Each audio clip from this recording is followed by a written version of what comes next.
Hello, and welcome to the Social Psychic Radio Show featuring Jason Zook. In uncertain times, we must change our focus and priorities. This show will highlight social justice issues with the goal of expanding minds and increasing unity, love, and mutual respect for ourselves and our planet. We support the Black Lives Matter movement. Our show aspires to promote social spirituality, which simply means that by coming together, we can solve any of our problems, including the goal of bringing an end to all forms of hate, discrimination, bias, or oppression. We must protect our environment, reform our criminal justice system, and protect every citizen from police brutality. When we come together, it becomes possible to bridge the gaps that plague our society and divide us from within. We the people means everyone. Hello and welcome to the Social Psychic Radio Show. This is Jason Zook. It's a great pleasure that I have the opportunity of presenting special guest Gianna Sullivan to the show today. Gianna is a happiness expert with more than 27 years of experience running programs to help underserved populations, including the Mission of Mercy. After years of helping, she became curious about why charitable giving was not increasing the happiness level of those she served. So she set out to find out why. Now Gianna spends her time sharing the mathematical formula of happiness and why it's within our power to achieve 90% happiness in our lives. A little background about Gianna: she has her PharmD from the University of Southern California. She is a certified life coach. She is definitely one of these people that I'm so excited about having on as a special guest today to talk about her experiences and why happiness is so important to her. Her eclectic approach combines research, facts, spirituality, and psychology. It's a great pleasure that I welcome Gianna to the show. Welcome to the show, Gianna. Hi, Jason. Nice to meet you. Thank you for having me on your show. I appreciate you for that. Welcome to all your listeners as well. Yeah, thank you for coming on. I appreciate it. And I want to thank Tom Palladino for recommending you and I to talk, by the way. He was one of the guests that were previously on my show. And he highly suggested that we talk. And I'm very glad he did. So I just wanted to let you know that I always give shout outs to when people are referred to my show or referred to me directly. I want to ask you this. You are a very philanthropical person from what I can see in your background. And I wanted to ask you, what has been the most pivotal moment of your life to date where you feel to point to a certain moment in your life? If you were to have an opportunity to share it with somebody who's never met you before, doesn't know anything about you, what would that moment be and why? Philanthropic. That's a pretty big word. Well, I would say that when I was finishing my doctorate in pharmacy and I took my boards and I went into pharmacy and climbed the ladder just like any yuppie would, I guess. You work your career. I was at the top of my pharmacy career, actually. And I was like vice president of a national pharmacy company. Anyway, I had a divine encounter. And I'll never forget it. When you have them, you never forget it. Even if it was one word, you'll never forget it. And I was invited by our Lord, Jesus Christ, to leave my profession as I knew it back then and to live my life for the underserved population and to help him restore dignity, healing through love, his love with a big L. And science being in me and having that experience, you start questioning, why is this real? But the peace, the overwhelming peace and conviction, and then the fact of the truth that it happened.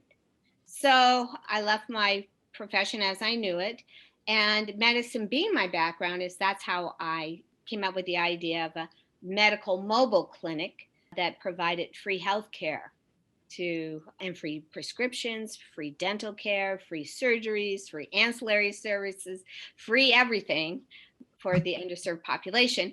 And it was risky. It was a little scary. It took time. You had to do your research. And That was the key. I was instructed to go out to people, to help them. Not so. That's the idea of the mobile clinic back then. In 1991, there really weren't mobile clinics, or mobile anything.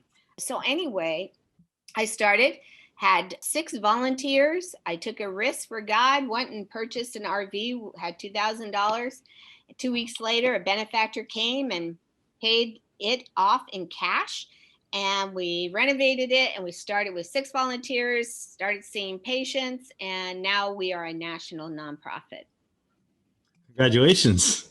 And all those years, though, I never took one financial compensation, not one penny. Never took it. I worked part-time on the side. So everyone volunteers except a very small administrative staff. I didn't think of myself as that. Sorry. I think that's amazing, though. That's a beautiful example right there of where you're on your path and God gives you the support you need to go forward with a patron that helped you there and do that. That to me shows that you are on the right path for yourself and you're supported by it because of your direction that you took it. I'll ask you this. Do you ever consider yourself to be what they call a mystic? Yes. And what is that exactly?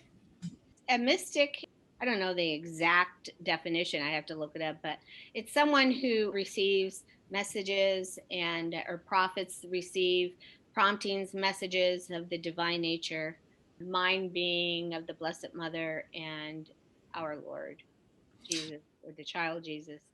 But that's a mystic. And just so you know, you're on a platform where this is a very supportive platform. So I'll say that when I ask you anything. But you're a mystic. Am I a mystic? You are a mystic. I've never thought about it, to be honest with you. So, I mean, I pick up a lot of information and I get stuff all the time that motivates me to be creative, but I've never thought of myself as a mystic. So, well, anybody who really gets the type of promptings you do, it's more of an infusion of knowledge. I do have a lot of that. I just never put a term to it. I think when I look at your background and what you've done and what you still are trying to do with happiness, I want to talk about happiness too, because it's so important we discuss that. So many of us need to be happy, right? I want to ask you, in your background, what has been the most essential aspect of happiness that you've found through your travels and when I say travels, I mean, you've met with a lot of people and have consulted and all these things, become certified as a happiness coach. What do you think is the most important quality for someone to be happy in their life and why? Happiness is not something that where you obtain something happiness is an inner state of peace. It's an inner state of no matter what you do, no matter what the circumstances, you have an inner state of happiness, calmness, of peace, understanding. And I'm not saying you always have something good happen all the time, but it's how you react to it. So that's what you learn to get there. And I can't say, I was always happy and every moment of my life was happy, but you start trying to understand why certain things happen in the world. Why are there different outlooks? And that was the approach to it. But it's the inner state of peace, regardless. So yes, I've been happy when I've seen the Pope 3 times. I've been happy when my most inner happiness is when I meditate and when I just can be one with the spirit. People call it the universe. For me, it's with the Lord. Of course. I'll say this. For me, I've had spiritual experiences and I've experienced when my grandfather passed away, the night he died, I had orbs of light appear in my hotel room. And I think that's opened up my spiritual side and making me more intuitive and stuff. But I remember unconditional love. I've experienced it a few times where I've had near-death experiences. One time under anesthesia, I experienced unconditional love in a garden. It just washes over you and words can't describe it for me. I really can't even begin to open up or lament about it. And I wanted to ask you, that's my closest thing to a spiritual experience where I encountered this unconditional wave of love that left me with a high, like a runner's high for months afterwards. And it made me look at the big picture, like when I had my cancer and I overcame that. And I just saw the big picture of things that is, there's love everywhere. It's within us. It's everywhere. The universe, God, it's all love. The message is love. If people understand that and realize that, then why are we spinning our wheels on this planet and not getting along with each other, right? I mean, not to simplify, but I will say this, Jason, the first time I saw our Blessed Mother, I mean, she is amazingly beautiful. And one time, and when she comes, you really don't have the opportunity just to ask questions. You kind of lose all your thought. You're just so engaged in such beauty. And so I asked her though once, and she just pulled it right out of my heart. My question was, why are you so beautiful? And she said, because I love. And so at the moment we die and we have our illumination encounters of our life, we're going to be asked and held accountable. How have you loved? And so we're going to have a lot of failings as well, but we go empty handed. And that's why the Lord died for us, because he's there. He did it for us. So he's going to take me and make me better. And so that I can be with him, because that it's all about loving. It really is people who really care and love. And when you start taking prayer out of schools and prayer out of the world, and you start messing around with a lot of things of nature, then you're developing anger, and you're getting more evil tactics involved. Evil begets evil, love begets love. And that's why there's anger and a whole bunch of riots and things like that. But you always saw the Lord never fight evil with evil. He was quiet, I think once he would, or twice he silenced evilness. But I mean, he has the power to do that, but he loves so much.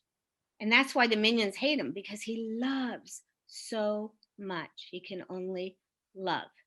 And that's the thing with happiness as well. There's no difference in happiness in one person to the other than the behavior.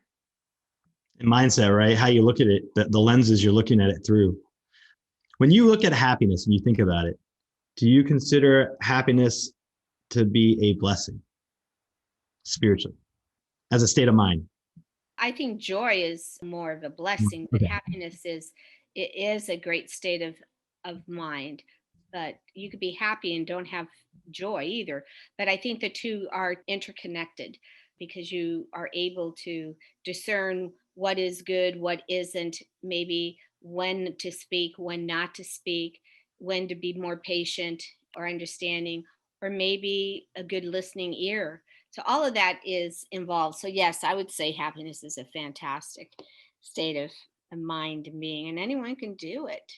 Takes a little practice, but anyone can do Well, it's also like diving into, I'll give you another one here. How about letting go? The art of letting go. Because during the pandemic, I forgave a lot of people from my past, even my dad, who was dead 8 years. We never had a relationship. And I forgave him, and he came to me in a dream, and now we have a relationship. Even though the 60 some years he was alive, I wouldn't even pay attention. I mean, he never paid attention to me. So we never had a relationship. So it was just no father-son dynamic. So when he died, he kept coming to me in dreams asking for forgiveness, but I wasn't ready. And then I finally did that during the pandemic. And when I did that, it let go so much of that negativity and freed me up to feel the benefits of forgiveness in practice. And now I feel very connected to him on the other side. And I consider that to be a blessing, where you can forgive someone in your life after death, but still know that they're around and they want to have the forgiveness given to them. I feel very strongly about that. Yeah. I mean, letting go is called freedom. What do you think in terms of your own practice of letting go, but then also being an example to others? How do you feel your life has been an example to others that look at you and what you do and what you're trying to do, being a happiness expert, or just your background with everything you've been involved in? I consider myself a dynamic leader as well, because I am willing. I am willing. I care for people generally with all my heart. I have a passion for people, and I give without seeking consolation in return. What do you consider the secret to living past 90 years of age and actually having your emotions of the heart lead to, healthier existence? Well, Jason, it's, you see a lot of countries. Look at, is it Okinawa, Japan? There are many people who live past 90. In California, there are certain part of California, is it Lombardy or Lombard? Well, anyway, that part of California, there are people who live over 100. And what are they doing? Well, one is their nutrition and what they're eating. I mean, more evidence is being placed now on plant-based, nutritarian type of diets. There is meditation and prayer. There is simplicity. There is, of course, then the happiness genetics. The epigenetics say that we are all born 50% with happiness, period. We're born that way. But the other 40% is behavior. So if you change your behavior, then that to something optimistic, law of attraction, you can change your behavior, then is 90% happiness. Someone suffers from chronic depression, and let's say you found out that they were depressed chronically, how would you suggest that they work towards trying to achieve a state of happiness within their lives? Well, some people, it's a transitional depression. I mean, 2020, the world, what is it? The grid that comes out, I'm drawing a blank, said that in 2020, depression was number 2 in the world. Heart Very conditions prevalent. were number 1 prevalent. So sorry, I That's okay. drew a blank there. But, some people need medicine. Sometimes they need counseling. Sometimes it's transitional. Someone died in the family, something happened to them. And then there's the other element of maybe needing to look within yourself to be more selfless. If you're more selfless and you're more open, and of course exercise too or yoga will help. But there's a way of thinking differently and being open to that can change everything about you.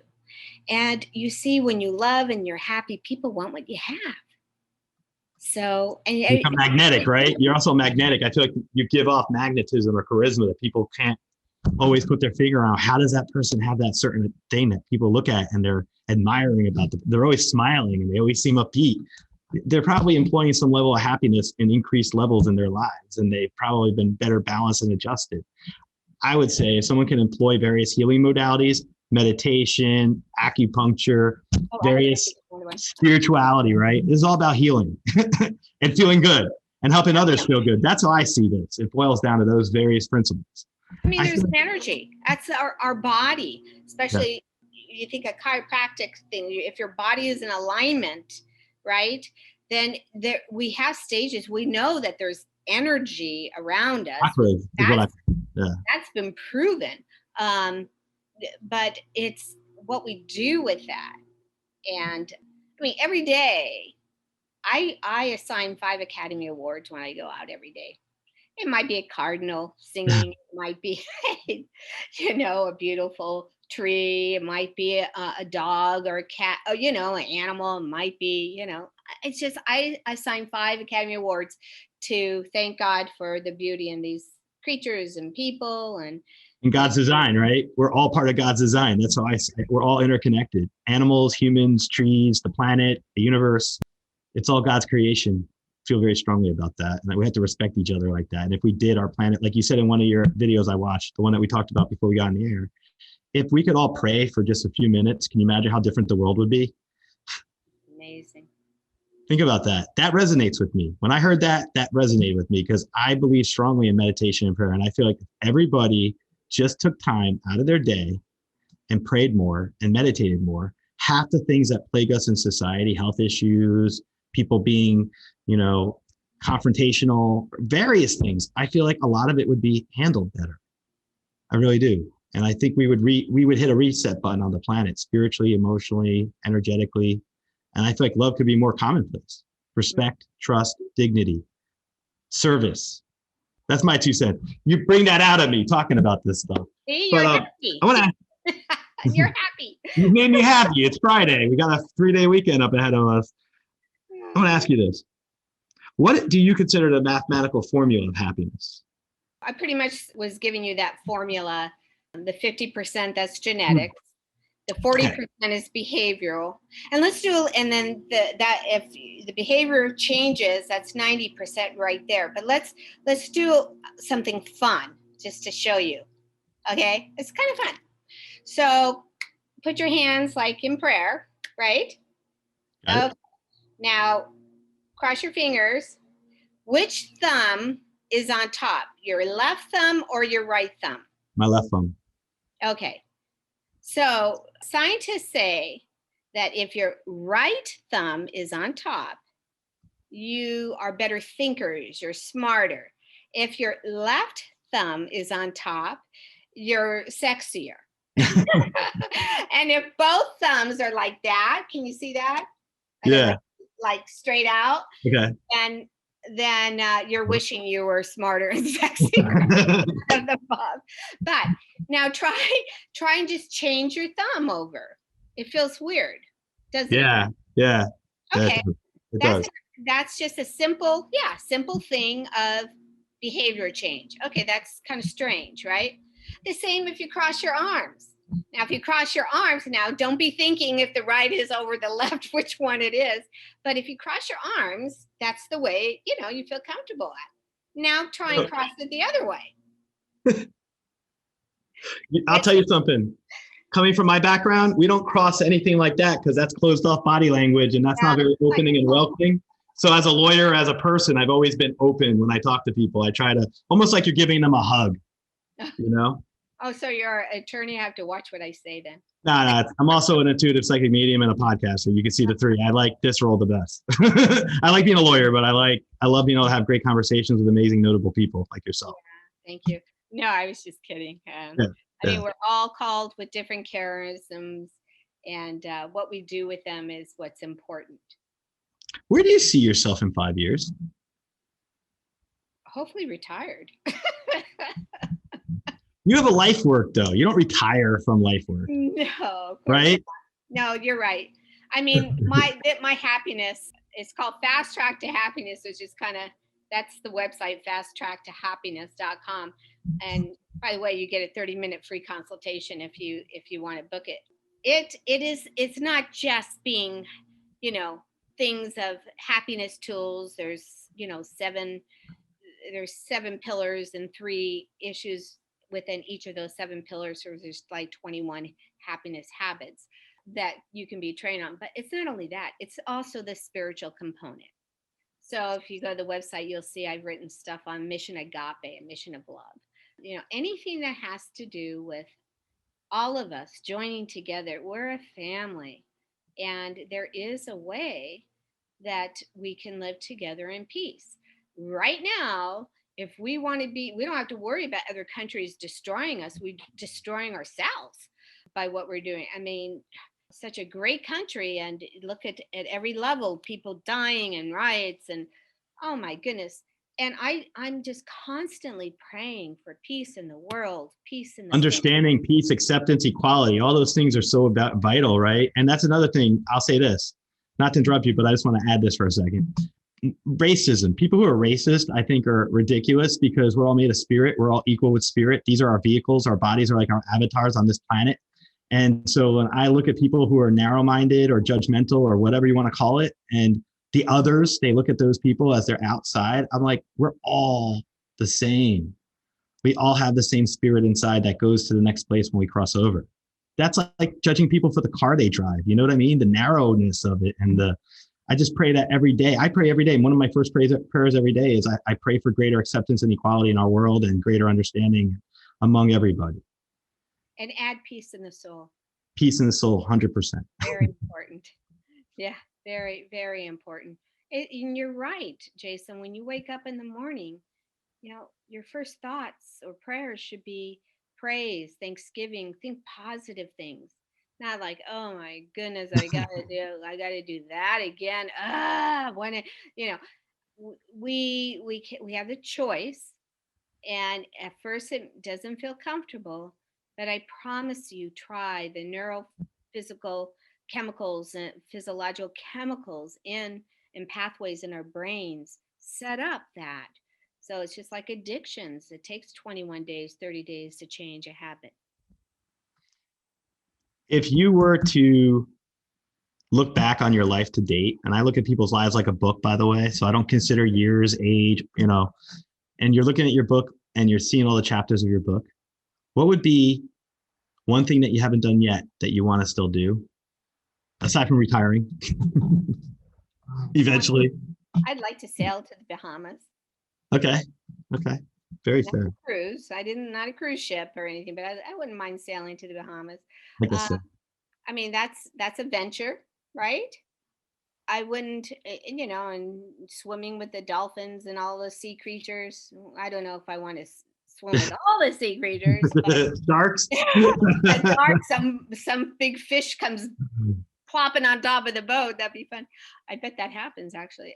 But anyway, but in all seriousness, I would like to know the biggest thing that I could do is know my mission was completed was if I did something for someone else. Perfect. Once again, just to direct you to our audience, where would they find you if they want to find out more about being happy? For the happiness part, or if you want some sessions to learn more, please go to www.fasttracktohappiness.com. Thank you.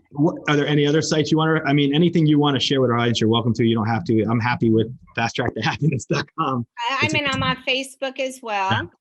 You have a page on Facebook that you'd like to share? If you just put in Gianna.Sullivan or Gianna Sullivan or Gianna Talone-Sullivan, you'll see a lot of YouTube stuff. Okay. Just usually Gianna Sullivan will bring everything up that anyone wants to see about me. Perfect. I appreciate you coming on as a notable person that has a unique understanding of spirituality and how everything fits within your life and your example that you're living. I want to thank you for coming on the show and sharing your story today and sharing your time. And just from my vantage point, anyone who comes on the show that I feel can inspire others and impact others' lives in a positive way, I think it's so worthwhile for us to do and share this information with our audience. Well, I just hope your listeners and viewers know that this is a process, it's a journey, and it's simple steps. And I don't want them thinking that I just wake up every morning, everything is just peachy perfect.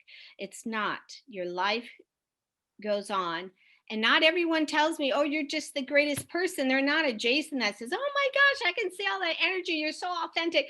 No, that's not. I don't really get, hey, you're just wonderful. There are a lot of people who don't want you to succeed. And you just as there's good, there's evil. And so you have to protect yourself and you have to walk through that and continue on. And I'm sure all your viewers are wonderful people, and I'm sure they're trying hard as well. Just keep tracking, keep going on, keep believing in yourself, and know that you're never alone. God is with you. I just want to thank Gianna Sullivan for coming on the show today. As a happiness expert with more than 27 years of experience, I feel like her information that she shared, her story, and everything that we've discussed could be very important in helping someone really get a greater understanding of the journey and the quest within ourselves to be happy as a state of mind and just as a lifestyle change. You can change habits and you can change behaviors. Check out Gianna's site, fasttracktohappiness.com, and you can schedule a free consultation with her in order to have a reading to help give you some knowledge and some further understanding about your own pillars for happiness. I would highly recommend anyone seeking spirituality within your life, look within yourself, pray, meditate, find peace, let go, forgive, and be strong. And if you do all those things, you're on the right path. Thank you so much for tuning into this episode. Until next time, be positive, pray, meditate, because when you do that, you always are on top. Thank you. Thank you for listening to this episode of the Social Psychic Radio Show. Don't forget to join us for another episode next time. If you enjoyed the show, we'd love for you to subscribe, rate, and give us a review on iTunes. You can also check us out on Facebook, and don't forget to visit the Social Psychic YouTube channel. Until next time, it's a big world out there. Keep an open mind, embrace your paradigms, and know that the universe is always yours to explore.